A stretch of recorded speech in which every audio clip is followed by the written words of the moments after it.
इतिहास की पुस्तक दूसरा भाग अध्याय 36। इतिहास की पुस्तक दूसरा भाग अध्याय 36। यहोआहाज, यहोयाकीम, यहोयाकीन और सिदकिय्याह का राज्य। तब देश के लोगों ने योशिय्याह के पुत्र यहोआहाज को लेकर उसके पिता के स्थान पर यरूशलेम में राजा बनाया। जब यहोआहाज राज्य करने लगा तब वह 23 वर्ष का था और 3 महीने तक यरूशलेम में राज्य करता रहा। तब मिस्र के राजा ने उसको यरूशलेम में राजगद्दी से उतार दिया और देश पर 100 किक्कार चांदी और किक्कार भर सोना जुर्माने में दंड लगाया। तब मिस्र के राजा ने उसके भाई एल्याकीम को यहूदा और यरूशलेम का राजा बनाया और उसका नाम बदलकर यहोयाकीम रखा। और नको उसके भाई यहोआहाज को मिस्र ले गया। तब यहोयाकीम राज्य करने लगा। तब वह 25 वर्ष का था और 11 वर्ष तक यरूशलेम में राज्य करता रहा। और उसने वह काम किया जो उसके परमेश्वर यहोवा की दृष्टि में बुरा है। उस पर बाबेल के राजा नबूकदनेस्सर ने चढ़ाई की और बाबेल ले जाने के लिए उसको बेड़ियां पहना दी। फिर नबूकदनेस्सर ने यहोवा के भवन के कुछ पात्र बाबेल ले जाकर अपने मंदिर में जो बाबेल में था रख दिए। यहोयाकीम के और काम, उसने जो जो घिनौने काम किए और उसमें जो जो बुराइयां पाई गई, वह सब इस्राएल और यहूदा के राजाओं के इतिहास की पुस्तक में लिखी है। और उसका पुत्र यहोयाकीन उसके स्थान पर राज्य करने लगा। जब यहोयाकीन राज्य करने लगा तब वह 8 वर्ष का था और 3 महीने और 10 दिन तक यरूशलेम में राज्य करता रहा। और उसने वह किया जो परमेश्वर यहोवा की दृष्टि में बुरा है। नए वर्ष के लगते ही नबूकदनेस्सर ने लोगों को भेजकर उसे और यहोवा के भवन के मनभावने पात्रों को बाबेल में मंगवा लिया और उसके भाई सिदकिय्याह को यहूदा और यरूशलेम पर राजा नियुक्त किया। जब सिदकिय्याह राज्य करने लगा तब वह 21 वर्ष का था और यरूशलेम में 11 वर्ष तक राज्य करता रहा। और उसने वही किया जो उसके परमेश्वर यहोवा की दृष्टि में बुरा है। यद्यपि यिर्मयाह नबी यहोवा की ओर से बातें करता था, तो भी वह उसके सामने दीन न हुआ। फिर नबूकदनेस्सर, जिसने उससे परमेश्वर की शपथ खिलाई थी, उसने उससे बलवा किया और उसने हठ किया और अपना मन कठोर किया कि वह इस्राएल के परमेश्वर यहोवा की ओर न फिरे। यहूदियों की बंधुआई। वरन सब प्रधान याजकों ने और लोगों ने भी अन्य जातियों के से घिनौने काम करके बहुत बड़ा विश्वासघात किया और यहोवा के भवन को जो उसने यरूशलेम में पवित्र किया था अशुद्ध कर डाला। और उनके पूर्वजों के परमेश्वर यहोवा ने बड़ा यत्न करके अपने दूतों से उनके पास कहला भेजा, क्योंकि वह अपनी प्रजा और अपने धाम पर तरस खाता था। परंतु वे परमेश्वर के दूतों को ठट्टों में उड़ाते, उसके वचनों को तुच्छ जानते और उसके नबियों की हंसी करते थे। निदान यहोवा अपनी प्रजा पर ऐसा झुंझला उठा कि बचने का कोई उपाय न रहा। तब उसने उन पर कसदियों के राजा से चढ़ाई करवाई और इसने उनके जवानों को उनके पवित्र भवन ही में तलवार से मार डाला। और क्या जवान, क्या कुंवारी, क्या बूढ़े, क्या पक्के बाल वाले, किसी पर भी कोमलता न की गई। यहोवा ने सबों को उनके हाथ में कर दिया। और क्या छोटे, क्या बड़े, परमेश्वर के भवन के सब पात्र और यहोवा के भवन और राजा और उसके हाकिमों के खजाने, इन सबों को वह बाबेल में ले गया। और कसदियों ने परमेश्वर का भवन फूंक दिया और यरूशलेम की शहरपनाह को तोड़ डाला और आग लगाकर उसके सब भवनों को जला दिया और उसमें का सारा बहुमूल्य सामान नष्ट कर दिया। और जो तलवार से बच गए उन्हें वह बाबेल को ले गया और फारस के राज्य के प्रबल होने तक वे उसके और उसके बेटों पोते के अधीन रहे। यह सब इसलिए हुआ कि यहोवा का जो वचन यिर्मयाह के मुंह से निकला था वह पूरा हो, कि देश अपने विश्राम कालों में सुख भोगता रहे। इसलिए जब तक वह सूना पड़ा रहा तब तक, अर्थात 70 वर्ष के पूरे होने तक उसको विश्राम मिला।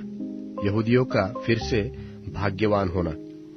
फारस के राजा कुस्रू के पहले वर्ष में यहोवा ने उसके मन को उभारा कि जो वचन यिर्मयाह के मुंह से निकला था वह पूरा हो। इसलिए उसने अपने समस्त राज्य में यह प्रचार करवाया और इस आशय की चिट्ठियां लिखवाई कि फारस का राजा कुस्रू कहता है कि स्वर्ग के परमेश्वर यहोवा ने पृथ्वी भर का राज्य मुझे दिया है और उसी ने मुझे आज्ञा दी है कि यरूशलेम में जो यहूदा में है उसमें मेरा एक भवन बनवा। इसलिए हे उसकी प्रजा के सब लोगों, तुम में से जो कोई चाहे कि उसका परमेश्वर यहोवा उसके साथ रहे तो वह वहां रवाना हो जाए। इज़रा की पुस्तक अध्याय 1। इज़रा की पुस्तक अध्याय 1। फारस के राजा कुस्रू के पहले वर्ष में यहोवा ने फारस के राजा कुस्रू का मन उभारा कि यहोवा का जो वचन यिर्मयाह के मुंह से निकला था वह पूरा हो जाए। इसलिए उसने अपने समस्त राज्य में यह प्रचार कराया और लिखा भी कि फारस का राजा कुस्रू यो कहता है कि स्वर्ग के परमेश्वर यहोवा ने पृथ्वी भर का राज्य मुझे दिया है और उसने मुझे आज्ञा दी कि यहूदा के यरूशलेम में मेरा एक भवन बनवा। उसकी समस्त प्रजा के लोगों में से तुम्हारे मध्य जो कोई हो उसका परमेश्वर उसके संग रहे और वह यहूदा के यरूशलेम को जाकर इस्राएल के परमेश्वर यहोवा का भवन बनाएगा। जो यरूशलेम में है वही परमेश्वर है।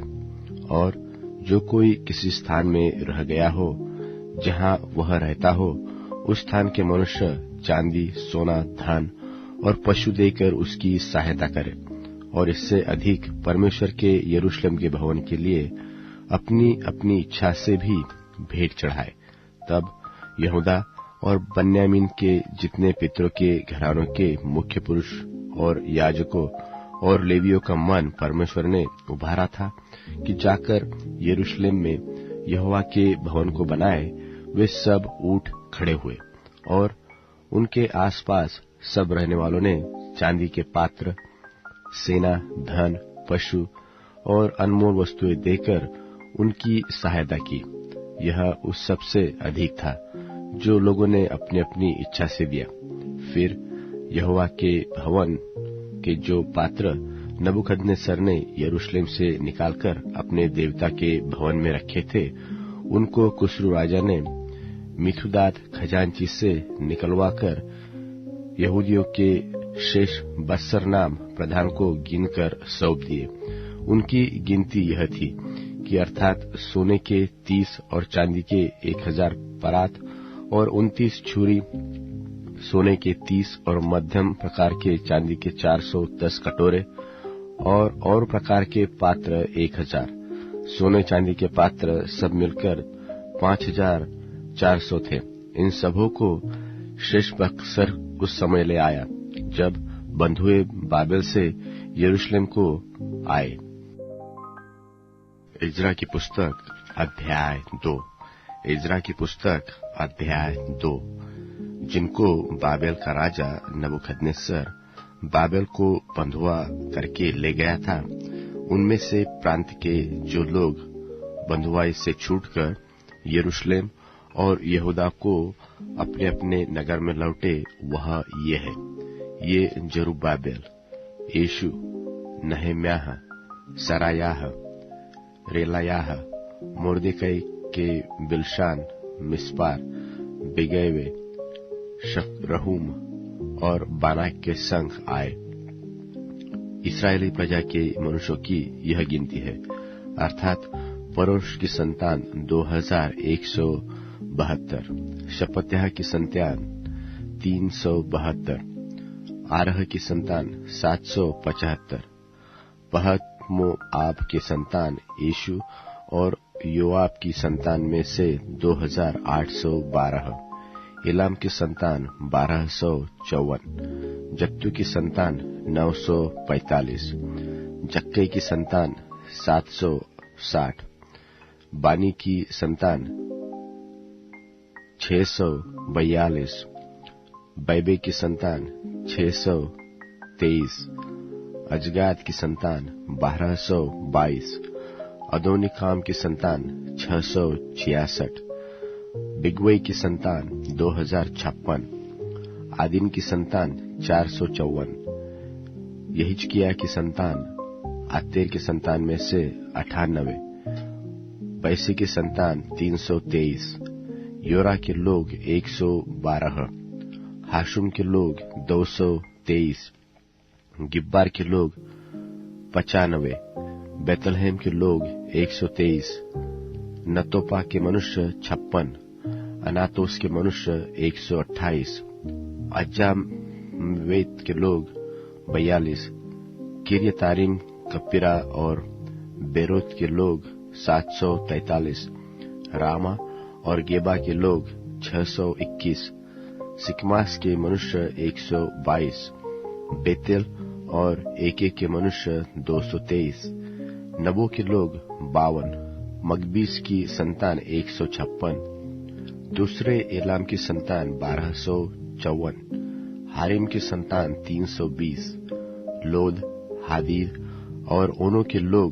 725, यरीहो के लोग 345, सना के लोग 3630। फिर याजकों अर्थात यीशु के घराने में से यदायाह की संतान 973, इम्मेर की संतान 1052, पशहूर की संतान 1247, हारिम की संतान 1017। फिर लेवीय अर्थात यीशु की संतान और कदमिएल की संतान होदब्याह की संतान में से 74। फिर गवैयों में से आपस की संतान 128। फिर दरबारों की संतान शल्लूम की संतान, आतेर की संतान, तलमोन की संतान, अक्कूब की संतान, हतीता की संतान और शोबे की संतान, ये सब मिलकर 139 हुए। फिर नतीन की संतान, सिहा की संतान, हसुपा की संतान, तब्बाऊत की संतान, केरोस की संतान, सीआह की संतान, पादोन की संतान, लबाना की संतान, हगबा की संतान, अक्कूब की संतान, हगाब की संतान, शमैलै की संतान, हानान की संतान, गिद्दल की संतान, गहर की संतान, रायाह की संतान, रसीन की संतान, नकोदा की संतान, गज्जाम की संतान, ठज्जा की संतान, पासेह की संतान, बैसे की संतान, असना की संतान, मुनीम की संतान, नपिसीम की संतान, बकबूक की संतान, हकुपा की संतान, हरहुर की संतान, बसलूत की संतान, महिदा की संतान, हर्षा की संतान, बरकोस की संतान, सिसरा की संतान, तेमह की संतान, नसीह की संतान और हतीपा की संतान।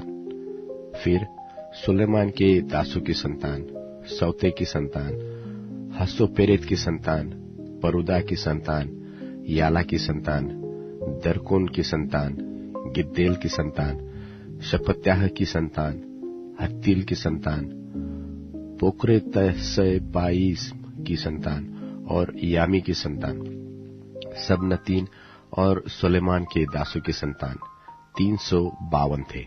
फिर जो तेलमेलह, तेलहर्षा, करूब, अद्दान और इम्मेर से आए, परंतु वे अपने अपने पितरों के घराने और वंशावली न बना सके कि इस्राएल के हैं। वह ये है अर्थात दलायाह की संतान, तोबियाह की संतान और नकुत की संतान, जो मिलकर 652 थे। और याजकों की संतान में से हबायाह की संतान, हक्कोम की संतान और बर्जिल्लै की संतान, जिसने गिलादी बर्जिल्लै की एक बेटी को ब्याह लिया और उसी का नाम रख लिया था। इन सबों ने अपनी अपनी वंशावली का पत्र औरों की वंशावली की पोथियों में ढूंढा, परंतु वे न मिले। इसलिए वे अशुद्ध ठहरकर याजक पद से निकाले गए। और अधिपति ने उनसे कहा कि जब तक उरीम और तुम्मीम धारण करने वाला कोई याजक न हो, तब तक कोई परम पवित्र वस्तु खाने न पाए। समस्त मंडली मिलकर 42,360 की थी। इनके छोड़ इनके 7,337 दास दासियां और 200 गाने वाले और गाने वालियां थी।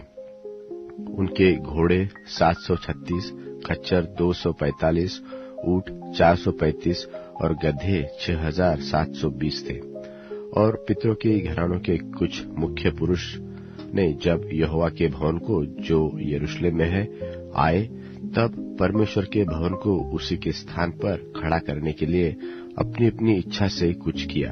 उन्होंने अपनी अपनी पूंजी के अनुसार 61,000 दरकमोन सोना और 5,000 माने चांदी और याजकों के योग्य 100 अंगरखे अपनी अपनी इच्छा से उस काम के खजाने में दे दिए।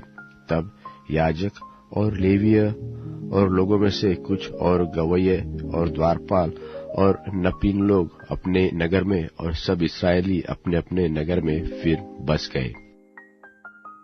कुरिन्थियों के नाम पौलुस प्रेरित की पहली पत्री, 2 अध्याय।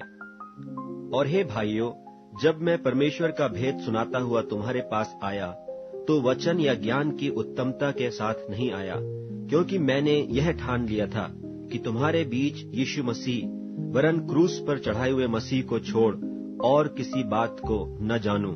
और मैं निर्बलता और भय के साथ और बहुत थरथराता हुआ तुम्हारे साथ रहा।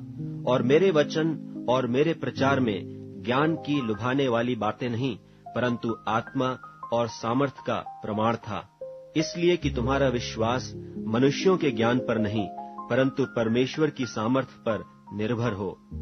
फिर भी सिद्ध लोगों में हम ज्ञान सुनाते हैं, परंतु इस संसार का और इस संसार के नाश होने वाले हाकिमों का ज्ञान नहीं, परंतु हम परमेश्वर का वह गुप्त ज्ञान भेद की रीति पर बताते हैं, जिसे परमेश्वर ने सनातन से हमारी महिमा के लिए ठहराया, जिससे इस संसार के हाकिमों में से किसी ने नहीं जाना। क्योंकि यदि जानते तो तेजोमय प्रभु को क्रूस पर न चढ़ाते, परंतु जैसा लिखा है कि जो आंख ने नहीं देखी और कान ने नहीं सुना और जो बातें मनुष्य के चित्त में नहीं चढ़ी, वे ही हैं जो परमेश्वर ने अपने प्रेम रखने वालों के लिए तैयार की हैं। परंतु परमेश्वर ने उनको अपने आत्मा के द्वारा हम पर प्रकट किया, क्योंकि आत्मा सब बातें वरन परमेश्वर की गूढ़ बातें भी जांचता है। मनुष्यों में से कौन किसी मनुष्य की बातें जानता है? केवल मनुष्य की आत्मा जो उसमें है। वैसी ही परमेश्वर की बातें भी कोई नहीं जानता, केवल परमेश्वर का आत्मा। परंतु हमने संसार की आत्मा नहीं, परंतु वह आत्मा पाया है जो परमेश्वर की ओर से है, कि हम उन बातों को जाने जो परमेश्वर ने हमें दी हैं, जिनको हम मनुष्यों के ज्ञान की सिखाई हुई बातों में नहीं, परंतु आत्मा की सिखाई हुई बातों में आत्मिक बातों से मिला मिलाकर सुनाते हैं। परंतु शारीरिक मनुष्य परमेश्वर की आत्मा की बातें ग्रहण नहीं करता, क्योंकि वे उसकी दृष्टि में मूर्खता की बातें हैं, और न वह उन्हें जान सकता है, क्योंकि उनकी जांच आत्मिक रीति से होती है।